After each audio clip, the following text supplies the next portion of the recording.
How's it going, everybody? Cubfan here in Minecraft Snapshot 13W03A. And today, guys, there are quite a few really neat changes, so let's go ahead and get started. So the first change you can see here is we're missing an entire button on the starting screen of Minecraft. And that is because the texture packs option has now been moved to the options category.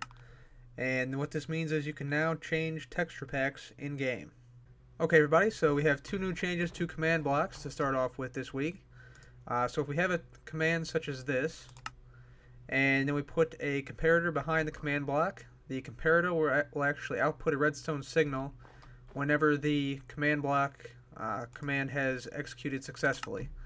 So I can show you that just by teleporting here, and you'll see the light comes on, and it stays on even after you turn the signal off. So that's a cool feature.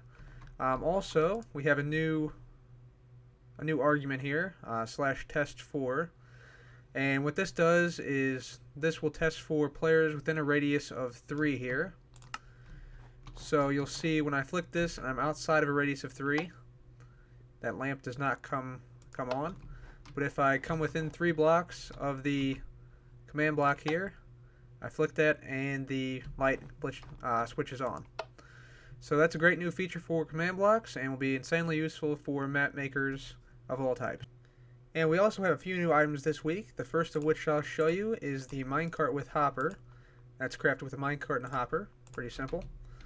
And if we place this hopper minecart down on a detector rail, you'll see that while the hopper minecart is empty, this comparator puts out no signal. But if we drop in an item, or a stack of items, you'll see that it outputs a redstone signal strength of 3 here, so it goes 3 blocks in that direction. And the more items we throw in here, the stronger the signal will be. So that's a pretty cool addition there. Okay, everybody, and now what I'm going to do is I've created this small track here.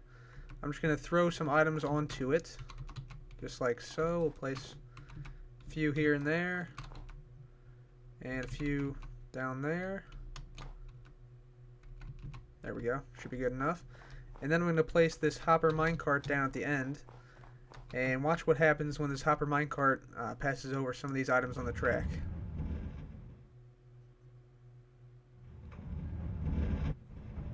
Yep, so you'll see that the hopper minecart picks up pretty much any items that are on the track itself. So I'll just throw a couple down here and I'll show you that up close, just like that, and they're gone. So now any items dropped onto the track will be picked up by hopper minecarts, and this opens up a lot of possibilities for further automation in Minecraft. Our next new item this week is the dropper block, and it's crafted with a hopper in the center, redstone below that, and then cobblestone all around the outside like so, and we get the dropper block. And the dropper block, what it does is it places a block into any inventory that is directly in front of it when it receives a redstone signal. So for instance, if I have the hopper minecart going back and forth on this track, and we'll place, say, some redstone in the dropper, a full stack, place this down, and you'll see each time the cart goes by, the dropper puts 1 redstone into the hopper minecart. We can see that here just by looking at the minecart. There we go.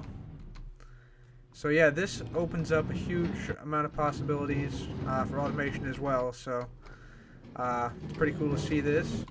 The dropper block also works for things like chests. So if we place a chest here and redstone in there, get out a lever, like that, and it puts it in the chest. So dropper block, pretty cool addition. Also new this week, TNT carts have been improved. So I went ahead and placed an activator rail down right there, and I'll show you what happens.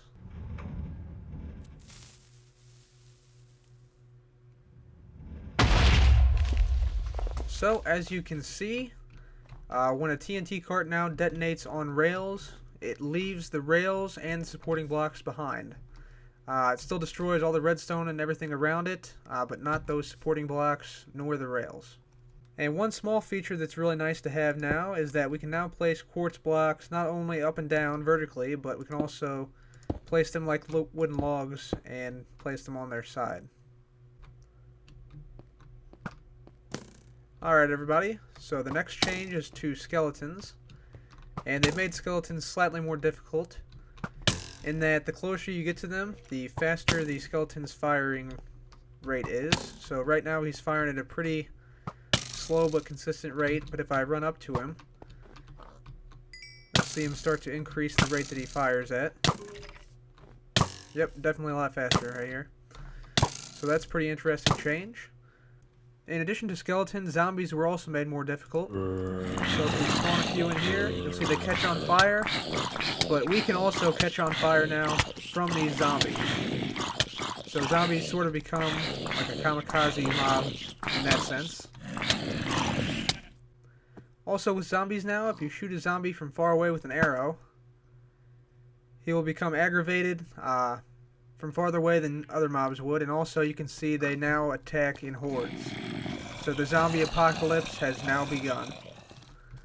But anyway guys, I gotta fight off the living dead. So I will see you guys next time. Thanks for watching everybody. This is the Cup Fan. Goodbye.